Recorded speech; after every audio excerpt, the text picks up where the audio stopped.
Happy Finance Friday.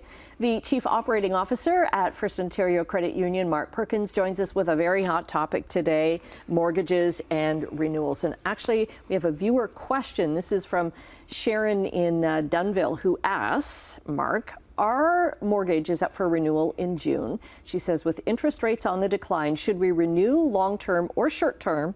And what interest rates are in, and see what interest rates are in 2025. Or, she asks, is a variable rate mortgage a better option? Great question, Sharon.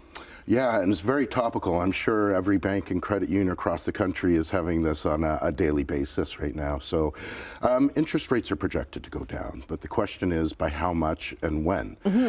So you've got to ask yourself a few questions. You know, are you looking for a straight renewal? Do you need to refinance? What's your risk tolerance? But most importantly is, are you prepared for the payment change that is going to happen? So, you know, we can walk through an example. If you have a $300,000 mortgage at a 4% rate, your payment right now is around $1,600. A one-year fixed rate right now is around 7%. So that payment is going to go from $1,600 to $2,100. A five-year fixed rate right now is around 5.7%. So that payment would be around $1,850. So no matter how you look at it, there's going to be a payment increase. From a variable rate perspective, you know, over the life of the mortgage, historically, you're going to pay less interest in a variable rate mortgage. That's over the whole life of the mortgage. But there's some pockets and windows when that's not true, and we're in one of those right now. Yeah. The other thing is, you know, cost certainty is important. So if you're a risk adverse individual like me, that cost certainty of a fixed rate allows you to really plan out longer term with some consistency. Okay, and I guess the gamble always is, you know, if rates really go down and you're stuck in a fixed rate, you know, is it worth the penalty of getting out of it to go down to a lower rate? Yeah, absolutely. And when you were coming in 2018, 2019, 2020, that was the case. A lot of people were breaking their mortgages because it was in their best interest because rates were so low. So low. Yeah, to take advantage of it. And, you know, we're not going to see rates that low maybe ever again. We're talking about, you know, 1.5% variable rates, 2.3% fixed rates. Just like we're not going to see the 1980s again, which is 14 to 20% interest rates. Let's hope we're not going to see that. Yes.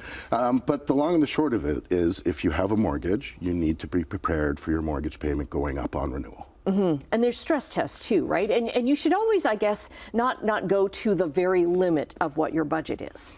It's easier to say than do sometimes. I know. But yeah, so the government put a program in maybe about 10 years ago. When you qualify for a mortgage, you're qualifying at a rate 2% higher than your contracted rate or a floor rate that the government established. So from an affordability perspective or from a qualification perspective, you can afford the payment coming up on renewal.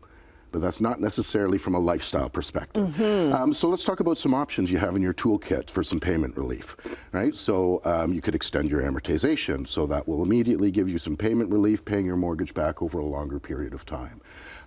Subject to qualification in today's interest rate environment, you could refinance, take some equity out, put it on the sidelines, and use that for some payment support and payment relief.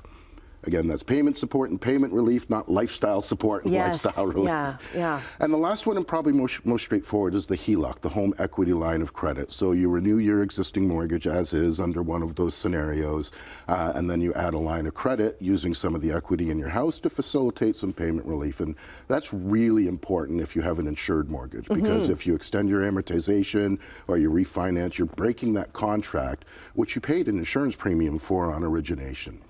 You know, at the end of the day, you want to get advice, you want to talk to the experts, and you want to start early, you know, 60, 90, 100 days advance, because the last thing you want to do is be up against the wire with a time crunch and have to make a decision. Yeah, and it's going to be the most important financial decision that you kind of make, the biggest financial investment you make in your life. So, you know, get informed, know your options, and make the right decision for you. Okay, thanks for answering Sharon's question. And Sharon, thanks for asking. You can email your questions to FinanceFriday@firstontario.com. And if your question or topic is covered on air, you'll get a gift card from First Ontario.